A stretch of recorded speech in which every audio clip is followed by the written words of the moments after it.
नमस्कार दोस्तों, ओम नमः शिवाय। श्रावण मास में हर दिन पढ़नी चाहिए यह व्रत कथा। प्राचीन काल में एक धनी व्यक्ति था जिसके पास सभी प्रकार की धन दौलत एवं शोहरत थी, लेकिन दुर्भाग्य यह था कि उस व्यक्ति की कोई संतान नहीं थी। इस बात का दुख उसे हमेशा सताता था, लेकिन वह और उसकी पत्नी दोनों शिव भक्त थे। दोनों ही भगवान शिव की आराधना में सोमवार को व्रत रखने लगे। उनकी सच्ची भक्ति को देखकर मां पार्वती ने शिव भगवान से उन दोनों दंपत्ति की सुनी गोद को भरने का आग्रह किया।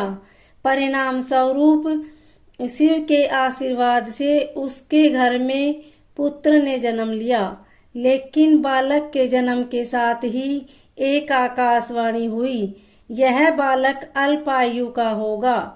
12 साल की आयु में इस बालक की मृत्यु हो जाएगी। इस भविष्य कथन के साथ उस व्यक्ति को पुत्र प्राप्ति की अधिक खुशी न थी। उसने अपने बालक का नाम अमर रखा। जैसे जैसे अमर थोड़ा बड़ा हुआ, उस धनी व्यक्ति ने उसको शिक्षा के लिए काशी भेजना उचित समझा। उसने अपने साले को अमर के साथ काशी भेजने का निश्चय किया। अमर अपने मामा जी के साथ काशी जी की ओर चल दिए।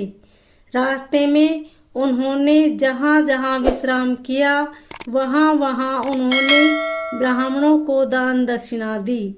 चलते चलते वे एक नगर में पहुँच गए, जहाँ एक राजकुमारी के विवाह का समारोह हो रहा था।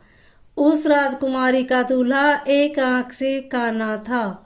यह बात दूल्हे के परिवार वालों ने राज परिवार से छिपाकर रखी थी।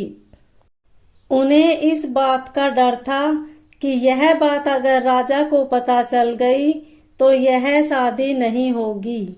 इसलिए दूल्हे के घर वालों ने अमर से झूठ मूठ का दूल्हा बनाने का आग्रह किया और वह उनके आग्रह को मना न कर सका।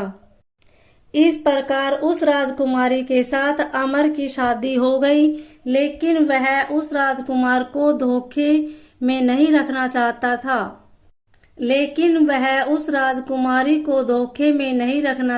था। इसलिए उसने राजकुमारी की चुनरी में इस घटनाक्रम की पूरी सच्चाई लिख दी। राजकुमारी ने जब अमर के उस संदेश को पढ़ा, तब उसने अमर को ही अपना पति माना और काशी से वापस लौटने का तक उसका इंतजार करने को कहा। अमर और उसका मामा वहां से काशी की ओर चल दिए। समय का पहिया आगे बढ़ता रहा। उधर मामा हमेशा धार्मिक कार्यों में लगा रहता था। जब अमर ठीक 12 साल का हुआ, तब वह शिव मंदिर में भोले बाबा को बेल पत्तर चढ़ा रहा था। उसी समय वहां यमराज उसके प्राण लेने पधार गए, लेकिन इससे पहले भगवान शिव ने अमर की शक्ति से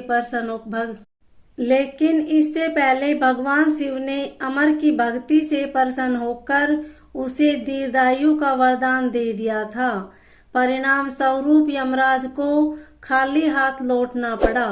बाद में अमर काशी से शिक्षा प्राप्त करके अपनी पत्नी राजकुमारी के साथ घर लौटा। ओम